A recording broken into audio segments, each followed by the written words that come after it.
नमस्कार। आज हम बात करने वाले हैं एक ऐसी बीमारी के बारे में जो दुनिया भर में लाखों लोगों को, खास तौर पर बच्चों को, चुपचाप अपना शिकार बनाती है। ये कहानी है एक आंत में रहने वाले परजीवी की, एक गोल कृमि की जिसका नाम है एस्केरिस। तो चलिए इस अनदेखे दुश्मन को जरा और करीब से जानते हैं। तो सबसे पहला सवाल, ये एस्केराइसिस आखिर है क्या?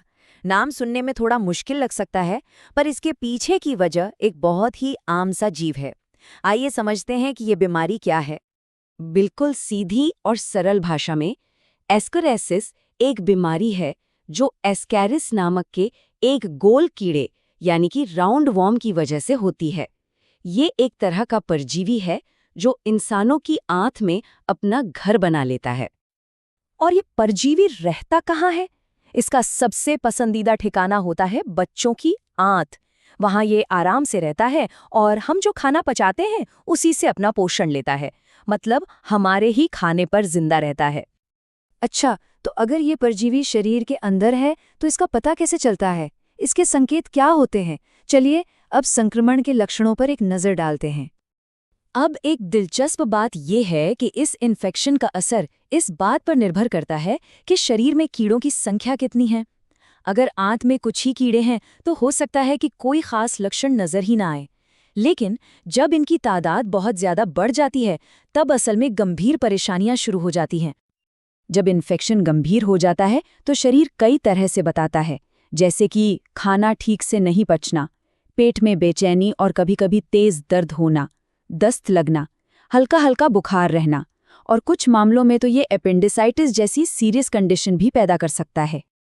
और अगर ये संक्रमण लंबे समय तक शरीर में बना रह जाए तो इसके नतीजे और भी खतरनाक हो सकते हैं।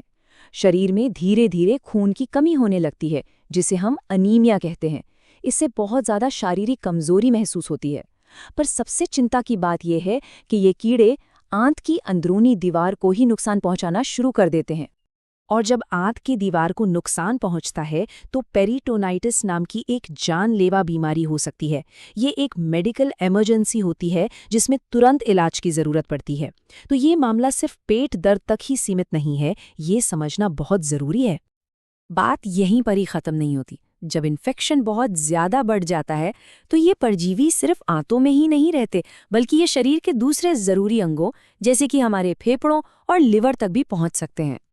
ये सब जानने के बाद मन में ये सवाल जरूर आता होगा कि आखिर ये परजीवी शरीर में फैलता कैसे है और अपनी संख्या इतनी कैसे बढ़ा लेता है। इसका जवाब छिपा है इसके जीवन चक्र में। चलिए इसे समझने की कोशिश करते हैं। जरा इस नंबर को देखिए, 2 लाख। ये कोई छोटी मोटी संख्या नहीं है, ये उन अंडों की संख्या है जो एक अकेली मादा एस्केरिस हर रोज दे सकती है। जी हाँ, आपने सही सुना, हर एक दिन में 2 लाख अंडे।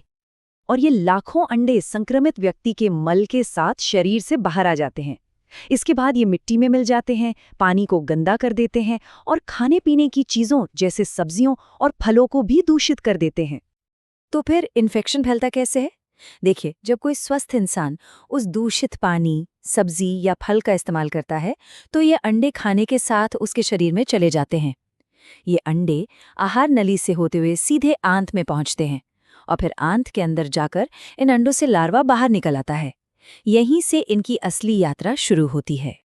ये लार्वा बहुत छोटा होता है और ये आंत की दीवार को पार करके सीधे हमारे खून में मिल जाता है। खून के बहाव के साथ ये एक हैरान कर देने वाले सफर पर निकलता है। पहले लिवर, फिर दिल और आखिर में फेफड़ों तक पहुंचता है। फेफड़ों से ये सांस की नली में आ जाता है और हम अनजाने में इसे वापस निगल जाते हैं और ये फिर से आंत में पहुंच जाता है। लेकिन इस बार ये बड़ा होकर एक वयस्क कीड़ा बन जाता है और ये चक्र ऐसे ही चलता रहता है। तो अब जब हम ये जान चुके हैं कि ये कैसे फैलता है और कितना खतरनाक हो सकता है, तो सबसे ज़रूरी सवाल ये उठता है कि इससे बचें कैसे, और अगर किसी को इन्फेक्शन हो जाए तो उसका इलाज क्या है। अच्छी बात यह है कि इससे बचना बहुत आसान है और इसके उपाय हमारी रोज की आदतों से जुड़े हुए हैं। कच्ची सब्जियों और गंदे पानी के इस्तेमाल से बचना चाहिए। अपने शौचालय को हमेशा साफ सुथरा रखें। फलों और सब्जियों को खाने से पहले अच्छी तरह से धो लें। और सबसे ज़रूरी नियम जिसे कभी नहीं भूलना चाहिए वो है खाना खाने से पहले हमेशा साबुन से हाथ धोना।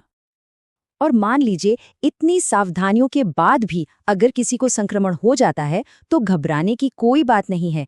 मेडिकल साइंस में ऐसी दवाएं मौजूद हैं जो इन कीड़ों को शरीर से बाहर निकालने में पूरी तरह सक्षम हैं।